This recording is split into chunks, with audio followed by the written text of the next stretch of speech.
Welcome to another episode of The Brand Called You, a video and podcast show that brings you leadership lessons, knowledge, experience, and wisdom from hundreds of successful individuals from around the world. Today, I'm privileged to welcome a friend, a fellow YPO member, and probably one of the very, very senior professionals from the corporate world, Raj Jain. Raj, welcome to the show. Thank you. Raj is currently the founder and managing director of Bounce Inc. He was till recently the CEO of Bennett and Coleman, which is the Times Group. He has been the managing director and CEO of Bharti Walmart, and he's been the managing director of Whirlpool India. And of course, as I mentioned, he's a fellow YPO member. So Raj, tell me, what would you say are three key milestones in your career or your life?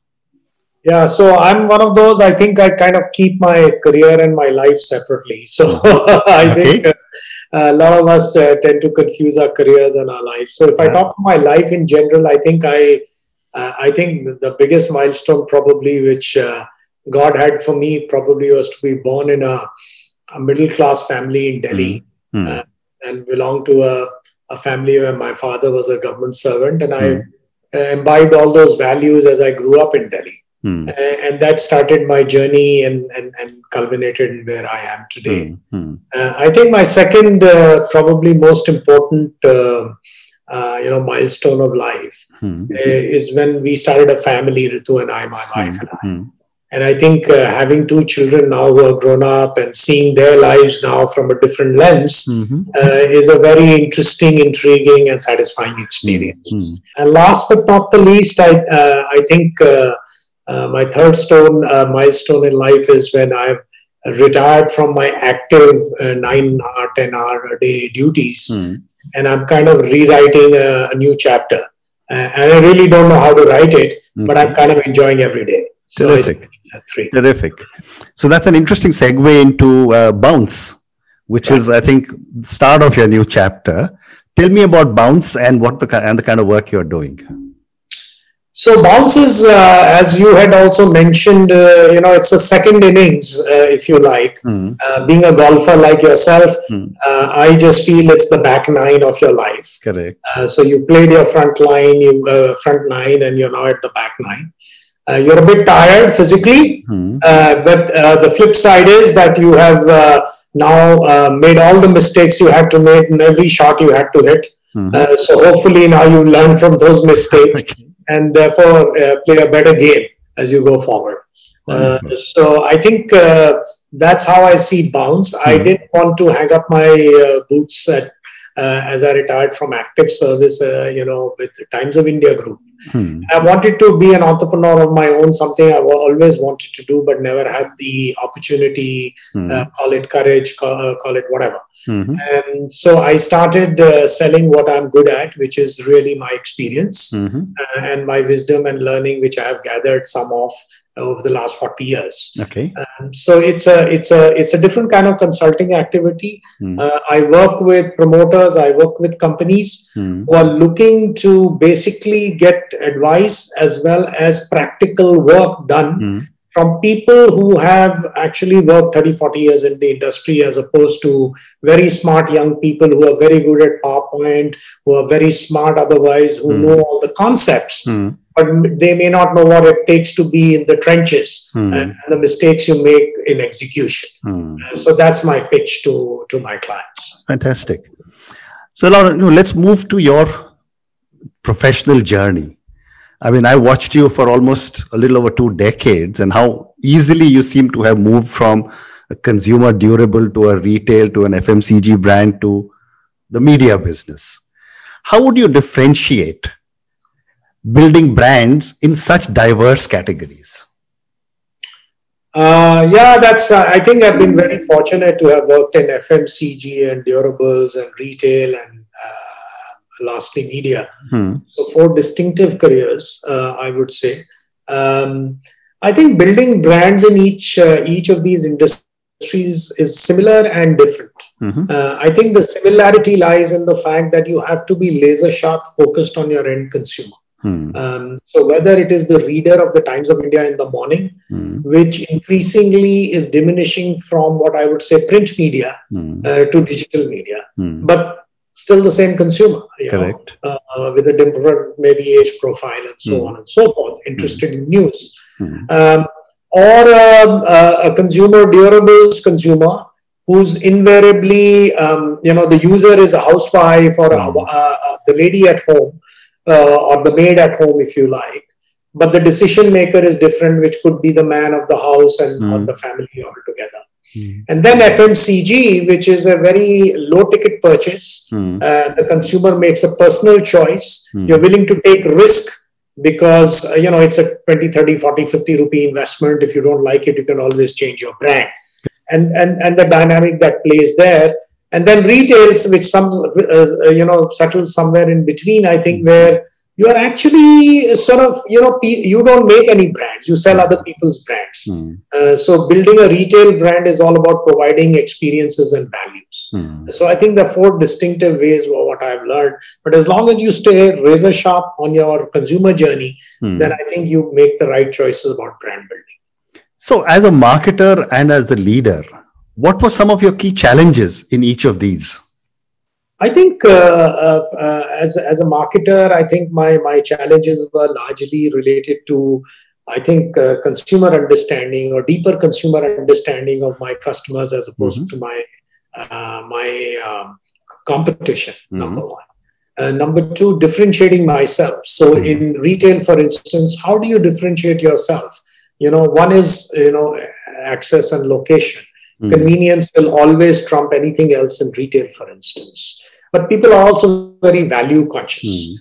So how do you create, a paradigm in retail, grocery retail, where you are always consistently offering better value and better price compared to even a local mom and pop store? And that comes through very good cost management, for instance.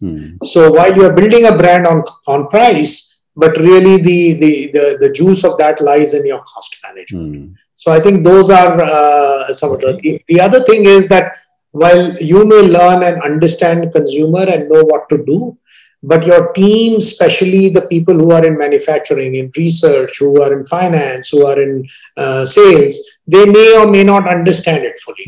So how do you engage them with the end consumer so that they are as passionate about building the brand and building the company as you are yourself, because you have that better insight or understanding of the consumer. And, over the last 2 decades, you have seen brands and markets transitioning from the traditional media, like what you led in the Times of India group, to digital media. Right. How have brands transitioned across these platforms? So I think, in all my 40 years career, I think I've never seen a bigger change than what I've seen in the last 5 years. With the arrival of digital platforms, with the arrival of mobile phone or smartphone, and with the speed of internet, which is now available even in a third world country like India, and the ubiquitous use of the mobile phone as a single instrument, if you like, of connection to the world. So I think it's very, very different from what I've seen. It's also, while it's very challenging, it's also, I think, the biggest opportunity there is for every business. And those who are not embracing this at a fast enough pace, I think will perish over the next 5-10 years. I have this favorite word called phygital, especially when I consult now with the companies who are in rock solid, old fashioned industries like cement or FMCG or whatever you call it, that I think the real juice for the next 20 years will lie in those companies which actually embrace the power of physical presence with the power of digital. Because digital is not just about migration of advertising from television and billboards into mobile phones. I think it's a complete new way of influencing and engaging customers. And I think we need to be able to be ready to do that, number one. Number two, it is also a completely new way to engage and interact and communicate with your own employees, whether it's your sales force, whether it's your production people, whether it's your this thing, and use that technology to be able to do that. So in fact, a lot of my time actually I spend educating myself on digital because I'm not a digital native, but I do believe I have a decent appreciation of it. Okay. But then marrying it with the wisdom of the past of the physical, and then creating something which I think is going to be a winning formula for the next 5 to 10 years. Very interesting. So let's move to the next part of our conversation. You know, as you look at your life, what are some of the core values that you have always believed in? So I think, as I mentioned earlier, I consider myself lucky that I was born in a middle-class family in Delhi. Okay. My father was a bureaucrat in Delhi. We grew up here in a community full of government people and their children and so on and so forth. And I think that helped shape my own values of life. And whether it's been work or personal life or anything else, I think that has essentially been my guiding force. And I think what are some of those values which have been dear to me? I think first and foremost, it's all about, I think, hard work. It's about, nothing comes easy in life. You have to keep working and keep being at it. People talk a lot about, chase your dreams and things like that. We don't have any dreams when we were in class. We just had the next day. And we had some good education. So therefore, just working hard on whatever you're working at. I think that was number one. Number two, being able to share with your neighbors, with your friends, with your family. I remember being having a television at home when many of my neighbors didn't have. And at 8 o'clock Chitrahar, we used to invite 100 people. Yes. Not invite, they used to just come. And the Sunday movie. Yes. And I think there was a learning in that from a values perspective. And I think, the learning was that share whatever you have and the privilege you have. So I think in work, they call it teamwork and, so on and so forth. But that's what we did, as middle class. And I think that is another core value I've grown up with. The third was being honest. It's, and when I mean honest, it's not just being corruption and so on and so forth, but being intellectually honest to yourself and to others. Correct. I always distinguish between speaking a lie and not saying anything. You may choose not to say anything if you don't want to comment. I think that is your privilege and your prerogative. But saying the wrong thing or misleading people is not right. So I think distinguishing those middle class those things through a middle class lens, I think those have been my core value, and I still cherish them even. Fabulous. I mean, I must say I empathize and I probably identify with each one of what you've just told me. So Raj, as you look again at the last 10, 12 years or 15 years, you've led large organizations. For the thousands of people who will listen to us, what are some of the key qualities a CEO should have? So I think they are very basic to human beings, but I think we should realize that at the end of the day, we are all humans and we have to relate and work with humans. In business, the only two things which really are inputs into business matter is number one is money. Or I shouldn't say number one, but one is money, because you can't run a business without capital investment. And the second thing is human beings. And money is increasingly becoming a commodity. For good ideas and good people, money is plenty available throughout the world and increasingly available even in countries like India. So the differentiator is, I think, people.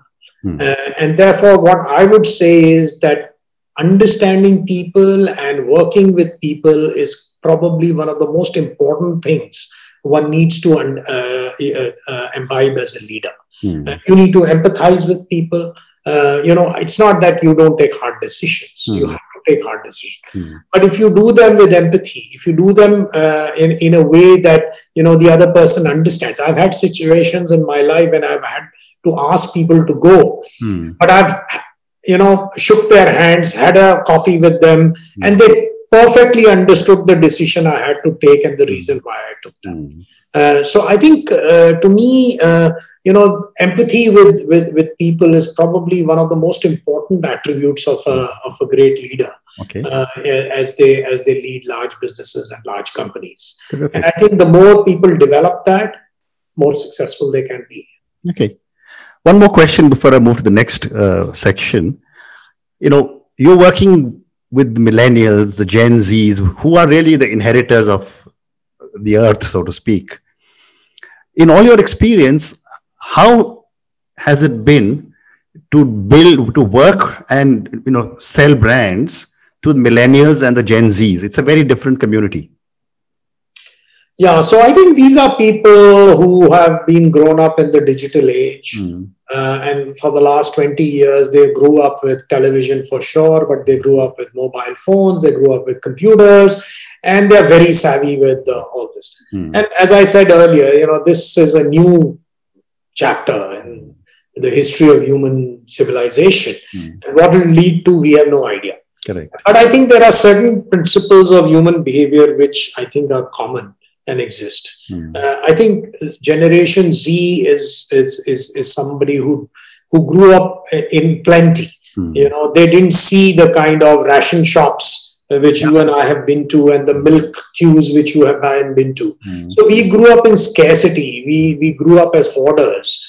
We grew up where we didn't know where the next day came from. But the Generation Z is grown up with much more comfort and much more plenty available, and therefore more confidence. I think the flip side, however, is that they also feel that they don't know how to navigate this world because they haven't worked hard enough because things were easily available to them. So there are certain behaviors I observe about Generation Z, and my own advice would be that they should watch out for this. Okay. Number one is, I think, multitasking. They absolutely believe that multitasking is fine and it's great. So they can talk to you on a Zoom call, listen to the music and play on something on the side, open 3 screens in front of them and work 3 simultaneous attributes while they're talking to 3 different people. I don't think that works. I don't think human brain has evolved to that level where we can do 3 different things with clarity at the same time.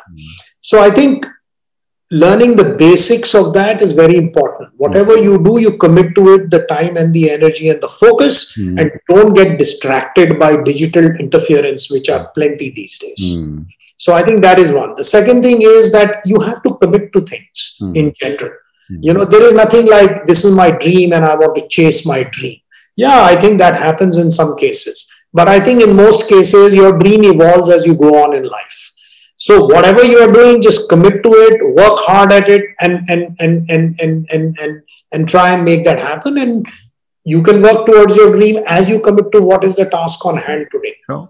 So I think that to me is something I'd like to say to them as they go forward. The third thing is, of course, they can teach people like us. And I think people like us should learn from them. I had a reverse mentor in my last job, somebody who was 22 years old. I think fabulous teacher to me, because he taught me a lot about how to use the mobile, how to interact with young people, how to use WhatsApp properly, etc., and be more productive. So I think I would urge to Generation Z that be our teachers as well, so that people like us can learn from them and then try and help them live their lives better. Very, very well said.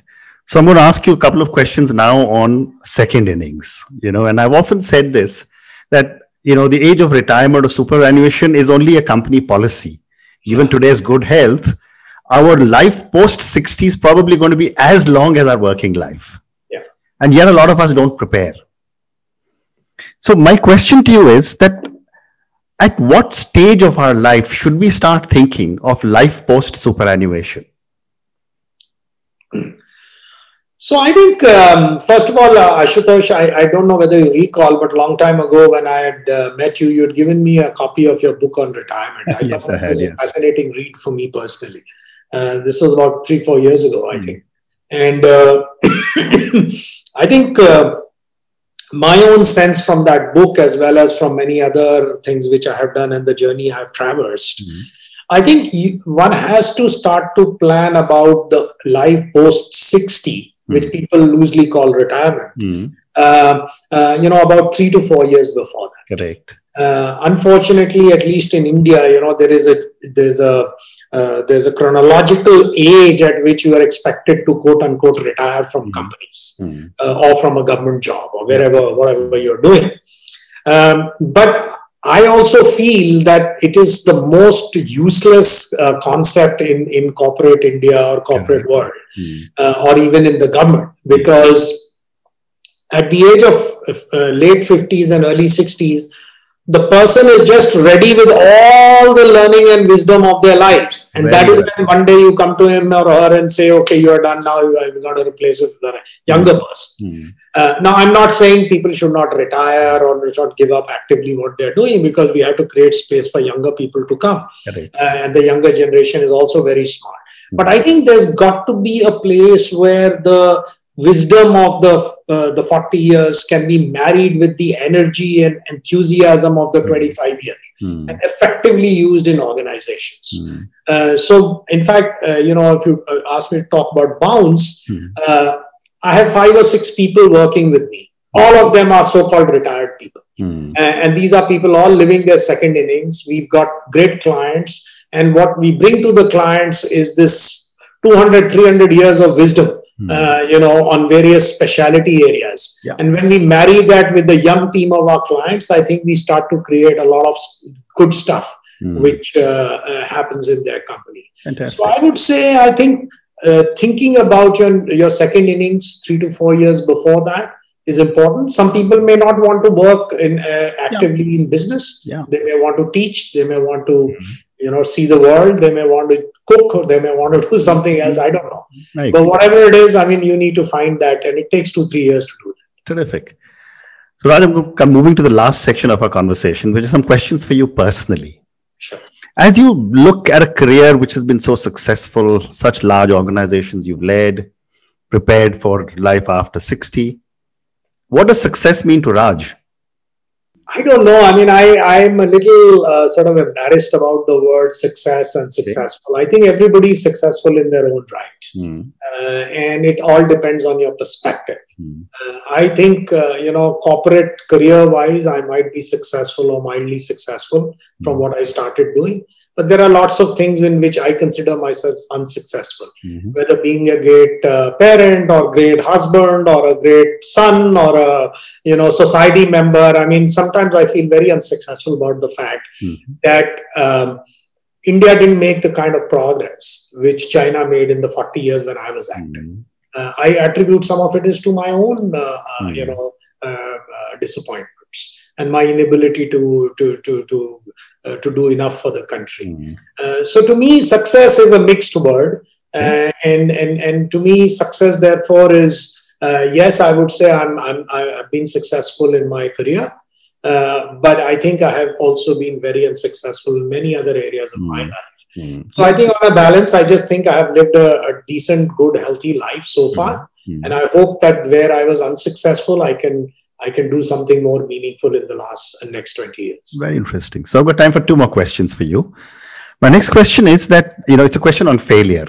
And, I've often said that Indians don't teach children it's okay to fail, yet we fail. My question to you, Raj, is what have been some of your learnings from some of your mistakes? My first failure, so to say, was when I wrote my IIT entrance exam. I didn't get into a decent enough IIT or a decent enough course. And I ended up going to Delhi College of Engineering. At the age of 16, that was a failure. Also, it was described to me. Today, when I look at it back 45 years, it was inconsequential to what I did in life. I think all failures which look like failures at that point in time are just events, they just remind you, what you could have done better. I'm sure if I'd studied harder, I would have probably got a better rank in my IIT entrance exam and therefore been in the IIT of my choice. So I think failures have just taught me to be more resilient, to be teachers. But some things which have kept me, I've learned from failures is that be honest about your failures, about the assessment of your failures. It is very tempting to blame your failures on luck or on events of life. or to say it was not my fault, this was somebody else's fault. Failures are just small indicators. They are signals in your life to tell you something you didn't do well enough. And as long as you deeply reflect and do something about it, I think they're all teachers. Wonderful. And my last question now to you is, for the many, many young people who listen to you and your words of advice, what would your advice be to a young manager starting off on their journey in the corporate world? Yeah, once again, I would say that, a lot of people I've heard say about, follow your passions, follow your dreams, etc. Now, if you are young and you have very defined passions and dreams, you are a lucky guy, lucky girl. And you please, by all means, follow them.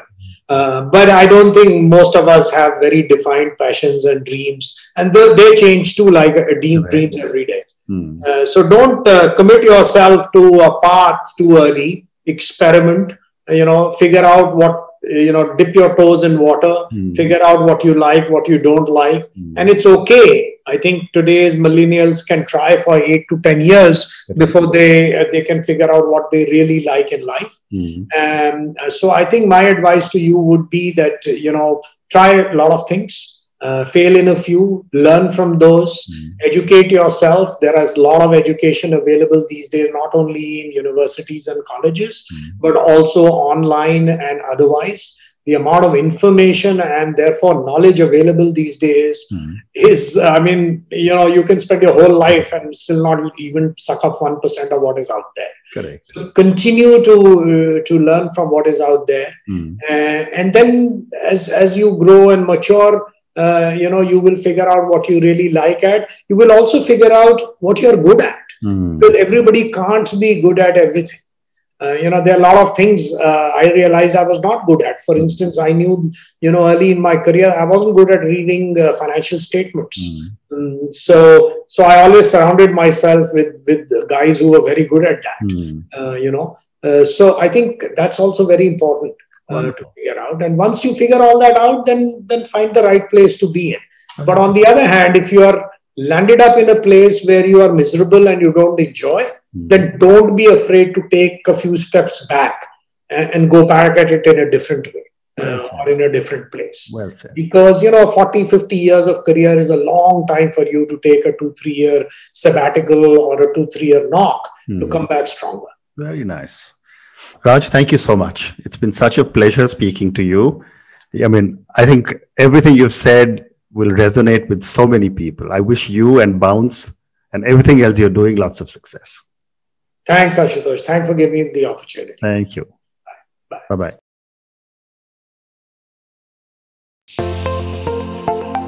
Thank you for listening to the Brand Called You videocast and podcast, a platform that brings you knowledge, experience, and wisdom of hundreds of successful individuals from around the world. Do visit our website www.tbcy.in to watch and listen to the stories of many more individuals. You can also follow us on YouTube, Facebook, Instagram, and Twitter. Just search for the Brand Called You.